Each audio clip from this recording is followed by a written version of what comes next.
आज चाहिँ हामीले कक्षा 8 को सामाजिक विषय अन्तर्गत रहेर एउटा परियोजना कार्य गर्दैछौँ। परियोजना कार्य अन्तर्गतमा हामीले चाहिँ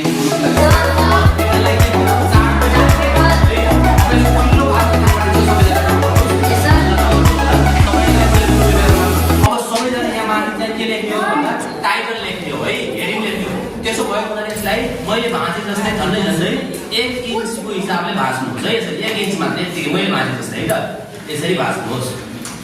यसरी भाँच्नु भन्छ र यसरी यतिको मात्रै धेरै भाँच्नु यतिकै भाँच्नुहोस्। यसमा हामीले टाइटल लेख्छौँ हो। फेरि यसलाई अर्कोचोटि फोल्ड गर्नुहोस् फेरि यसरी 2 पटक भयो त है। ल यसमा तपाईले के लेख्नु पर्ने छ त भन्दाखेरि आफ्नो ग्रुप लेख्नुस्। ग्रुप ए भयो ए बी भयो बी यहाँ माथि लेख्नुस्। अनि त्यसपछि चाहिँ तपाईको शीर्षक के हो त के लेख्नु सर्वोच्च अदालतका कार्यहरू यहाँ तल लेख्नुस्। अनि त्यसपछि अब जाउँ फेरि अर्को साइडबाट यसरी। अब हामीले अर्को साइडमा के गर्छौँ त भन्दा यसलाई यसरी कमेन्ट लिन्छौँ। अब यसलाई अलि कम फोल्ड गर्छौँ। अनि यहाँ धेरै फोल्ड गरेको छ हामीले कमेन्ट भने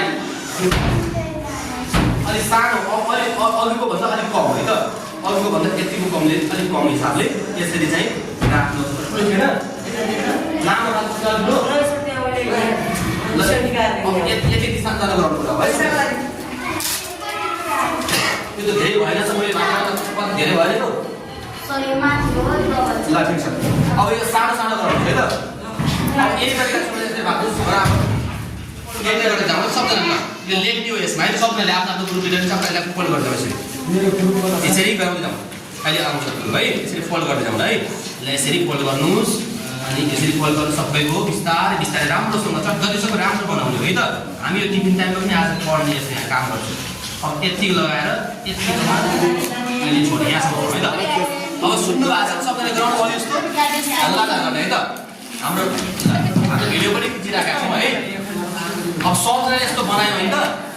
ल सबले यहाँ हेर्नुहोस् त देख्नु भएको छ ओके। यहाँ माथि चाहिँ हामीले के लेख्छौँ ग्रुपको नाम लेख्छौँ। ग्रुप ए लेख्छौँ है। त्यस पछाडि दोस्रो लाइनमा चाहिँ हामीले के लेख्छौँ त हाम्रो शीर्षक लेख्छौँ। के लेख्छौँ रे टाइटल जस्तै सर्वोच्च अदालतका कार्यहरू। त्यस पछाडि हाम्रो सुशासनका पक्षहरू जे आफ्नो भागमा परेको छ त्यसरी लेख्छौँ है दोस्रोमा। अनि तलतिर चाहिँ हामीले नम्बर वाइज लेख्छौँ। यहाँ तलबाट चाहिँ हामीले 1 नम्बरमा देखेर के काम हो दोस्रो नम्बरमा के काम हो लेख्छौँ है त। बुझिया छ क्लियर छ। ल सबै यस्तो गर्नु छ अब। ल अब सबैजना आफ्नो स्थानमा गोलो घेरा लगाएर साथीसँग बस्नुहोस्। पहिला म त्यही आउँछु एकछिन। ल सबैजना एउटा कुरा सुनिहाल्नुहोस् त। मैले भनेको काम लेखिहाल्नुहोस्। ठुलो अक्षर लाएर यहाँ चाहिँ आफ्नो ग्रुप लेख्ने चिटिक्क राम्रो कलर हामीसँग साइडमा आएको छ खै कहाँ गयो यहाँ पेन। अब यो पेन मैले दिन्छु सबैको हातमा है त। राम्रो अक्षरले ठुलो राम्रो चिटिक्क फुलबुटा भरेर ल यो ग्रुपलाई यो दिएँ। अनि अर्को ग्रुपलाई चाहिँ नि यो छ भने ब्ल्याक ल यसो ब्ल्याक लेख्नु। अनि त्यस पछाडि अर्को ग्रुपलाई यो दिएँ। ल भयो नि त यहाँ पनि भयो त्यहाँ भएको छैन नि त। ल अनि त्यहाँ ल यसरी चाहिँ यो सबैले आफ्नो ठाउँमा जान्छ। सबजना आफ्नो ठाउँमा जान्छ।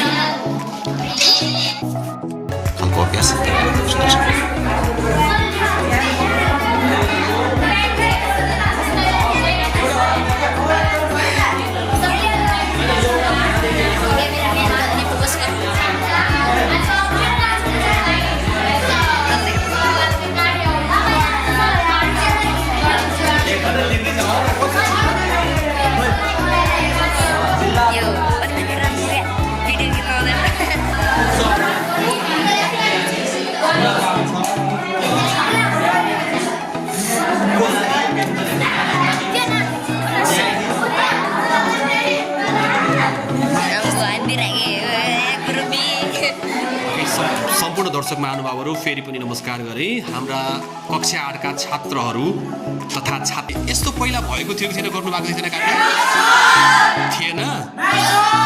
अब चाहिँ हामी सुरुवात गर्छौँ ल। मैले विद्यार्थी भाइ बहिनीलाई मैले आफ्नो तरिकाले सिकाए अनुसार उहाँहरूले कतिको राम्रो भएको छ उहाँको क्षमताले त्यो कुरा चाहिँ उहाँले आफै प्रस्तुत गर्नुहुन्छ। मैले चाहिँ केही कुराहरू सिकाएको छु त्यो कुरा उहाँले गर्नुहुन्छ र साथ भाइ बहिनीलाई मैले के भनेको छु भने त्यसले चाहिँ सिकाउनु पर्ने छ। उहाँले यसरी देखाउनु पर्छ पोइन्ट आउट गर्नुपर्ने छ नोटहरूले जस्तो मैले त्यति जानकारी गराएँ। ग्रुप एलाई परेको सर्वोच्च अदालतका कार्यहरू अगाडि आएर उहाँले के प्रस्तुत गर्नु चाहिँ उहाँकै उहाँले जान्नुहुन्छ त्यो कुरा र सिकाउँदाखेरि साथीलाई भन्दाखेरि चाहिँ उहाँले यसरी टाढाबाट यसरी चाहिँ छोएर यसरी सिकाउनुलाई किनभने लक्ष्यबाट देखिँदैन है हुन्छ त यसरी सिकाउनुलाई यसरी आफ्नो पाल्न सकिसकेपछि आफूले बिदा भएर यहाँबाट जानुहुन्छ अर्को साथीलाई दिनुहुन्छ ग्रुप बीलाई ग्रुप सीलाई ग्रुप डीलाई र ग्रुप ल्याइदिएको छ त्यसपछि हाम्रो कार्यशाला सकिन्छ हस् त अब हामी ग्रुप ए बाट गर्नको लागि यो सबै प्रकार प्रश्नहरू पार्दिनको लागि म कक्षा 8 की छात्रा अरुणिमालाई चाहिँ अगाडि बोलाउँदै छु र उहाँलाई अगाडि आइदिनुलाई बोलाउँछु लिन सक्नुहुन्छ सुरुवात गर्न सक्नुहुन्छ सबैजनालाई नमस्कार म चाहिँ अरुणिमा कक्षाको छात्रा आज हाम्रो कार्यशालामा कहिले पनि गरेको थियौँ आज यो अवसर दिनु भएकोमा आदरणीय सरलाई पनि धन्यवाद दिन चाहन्छु आज हाम्रो ग्रुपलाई प्रस्तुत गर्ने विषयमा सर्वोच्च अदालतका कार्यहरू प्रस्तुत गर्ने जिम्मेवारी दिएको थियो म र मेरो ग्रुपले प्रस्तुत गरिसकेका छौँ अब सुरु गरौँ आजको सामाजिक विषयको सर्वोच्च अदालतका कार्यहरू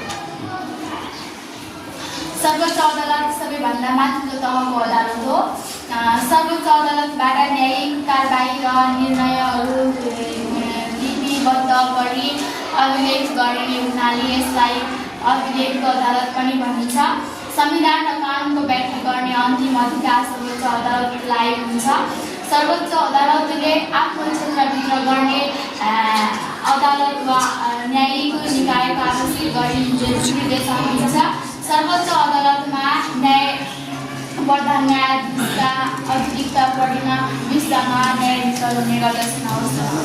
अब प्रस्तुत गर्ने पालो रहेको छ ग्रुप बी को ग्रुप बी बाट ग्रुप लिडर को भूमिका निर्वाह गर्नुभएको र आफूले चाहिँ आजको प्रस्तुतिकरण राख्ने सोच गर्नुभएकी छात्रा हुनुहुन्छ झरना।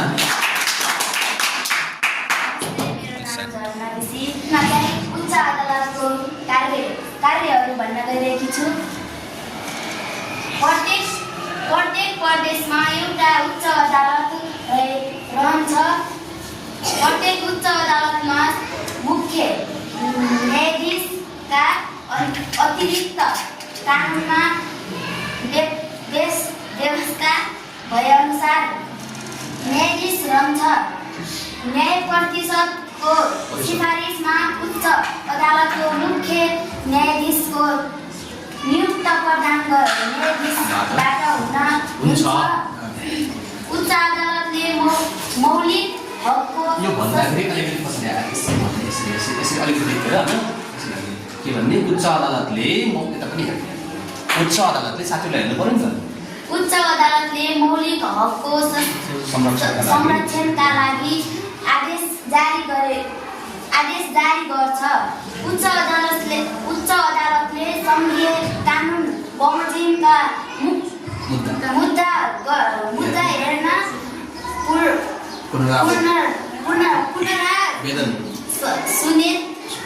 पुनरावेदन सुन्ने गर्छ जिल्ला अदालतको न्यायाधीश पदमा कम्तीमा 5 वर्षका काम गरेको उच्च अदालतको मुख्य न्यायाधीशको लागि योग्य हुन्छ।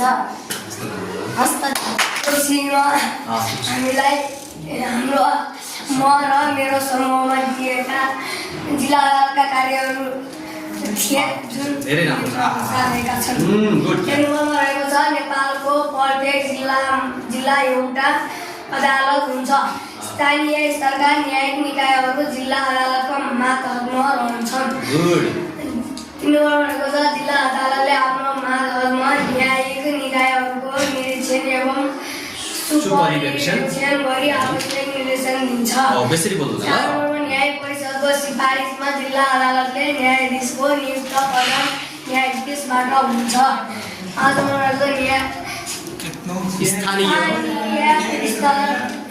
स्तरका न्यायिक निकायले गरेका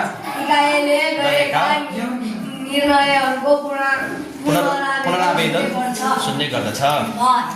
मेरो नाम रोशन राणा म कक्षा 8 को छात्र म लगायत मेरो समूहहरूले न्यायपालिकाको कार्यहरू प्रस्तुत गरेका छौँ। तयार पारेका छौँ। ठिक छ। अलि यताबाट यता त्यसो नदिनु यता हेर्ने अनि यसो है धेरै टाढा हो नजिकबाट कानुनअनुसार नागरिकलाई न्याय प्रदान गर्ने ठुलो आवाज है। नम्बर 2 मा रहेको छ मुद्दाहरू फैसला गरियो अपराधीलाई सजाय दिने संविधान र कानुनको व्याख्या गर्ने मौलिक हक र अधिकारको संरक्षण गर्ने कानुन गर्ने व्यक्तिलाई दण्ड सजाय दिने आज चाहिँ हाम्रो कार्यशालामा कार्यक्रम भइरहेको थियो। तर आजसम्म यस्तो कार्यक्रम अहिलेसम्म हाम्रो यो विद्यालयमा भने प्रस्तुत भएको थिएन।